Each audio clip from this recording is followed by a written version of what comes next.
Thank you all for coming. I am so honored to see all of you here today. This is actually one of the happiest days of my life, not because I'm leaving, but because I'm surrounded by people that I admire and care for. A bow to those who have traveled hundreds of miles to be here. You've already met Stephen Bond, president of the Rewirement Foundation. From Chicago, Jeff Lindbergh, conductor of the Chicago Jazz Orchestra. From Indianapolis, my homie since age 3, Charles Bance, and his wife, Sandra Petronia. From Connecticut, Jim Stodronsky, my high school pal, his wife, Nancy McMillan. My sister, Ann Nelson from Kansas City. And from Iowa City came my sister, Ellen Buchanan, and I'm just so happy and grateful to see all of you. How do I feel about making the change that today marks? Lots of emotions, but there are 3 primary ones. Number 3, sorrow that I won't see your smiling faces as often. Number 2, excitement about the possibilities ahead. And number 1, profound, profound gratitude. My parents were teachers, and I've grown up deeply admiring the profession of education. And to be simultaneously, as we curators here are, an educator, a preservationist, and a public servant, that's a noble mission. To do that for 32 years is not a dream job, it's a dream calling. It's profoundly, profoundly. In a museum, almost nothing is a solo act, and virtually everything I've done has been part of a team. In fact, one A-team after another. To work with so many dedicated, knowledgeable, and gifted colleagues from inside the Smithsonian and outside. To combine one's passion with one's profession. To make some little difference in how our country values its musical heritage. To get to know personally through the collections one musical genius after another. And to collect the material culture of Duke Ellington and Ella Fitzgerald and Ray Charles. For the ages, because we are in the forever business, these are the surpassing privileges of my life. A few memories.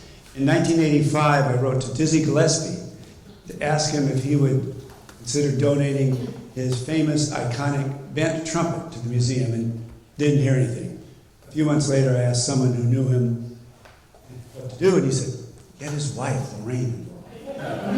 So I wrote essentially the same letter to her and figured, I wouldn't hear anything. 3 days after mailing the letter, a great big UPS box arrives, and his trumpet was inside. She wanted it out of the house.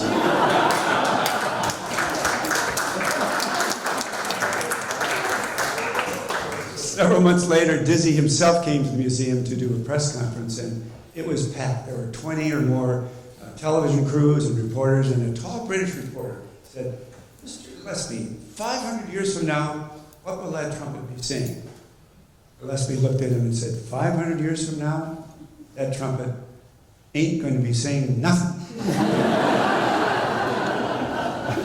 But I respectfully disagree. That trumpet's going to be saying stories for centuries to come, and this museum will make it happen. In 2001, Lionel Hampton came to this museum to donate his vibraphone. He was such a distinguished artist that at the press event, I introduced him as the Vibes President of the United States.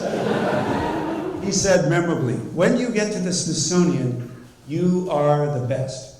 There is nothing better.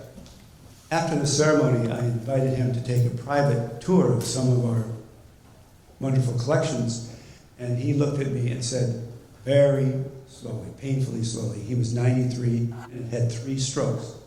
He said, I'm not interested, much slower than this, in Duke Ellington.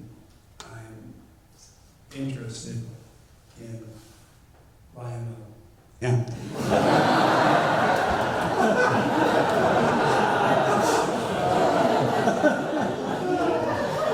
In 2003, Artie Shaw, then in his 90s, agreed to donate his 2 clarinets, and he was in terrible health.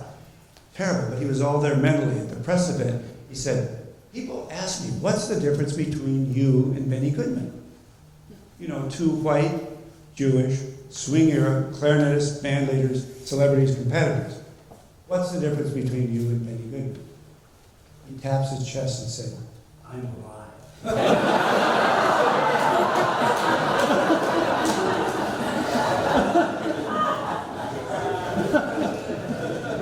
Making the decision to retire was not easy. I believe deeply in our mission, and there is much, much more to be done. So why retire now? 2 reasons. Last fall, I got married, and I want to spend more time with the woman I've been waiting for all my life, my best friend, Cindy.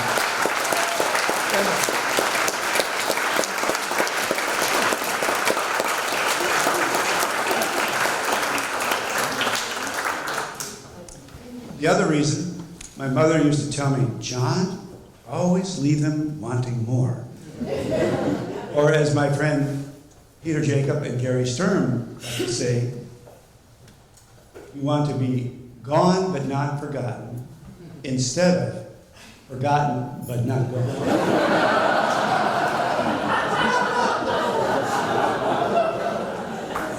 What comes next? Well, I'm going to finish up the deposition of my papers to the Smithsonian Archives. Sonia and I will take a honeymoon this fall to Spain, Portugal, and Morocco.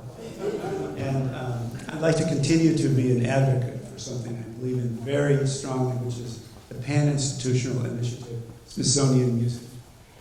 Did you know that if you put all the Smithsonian's musical resources together, we'd be the world's largest museum of music?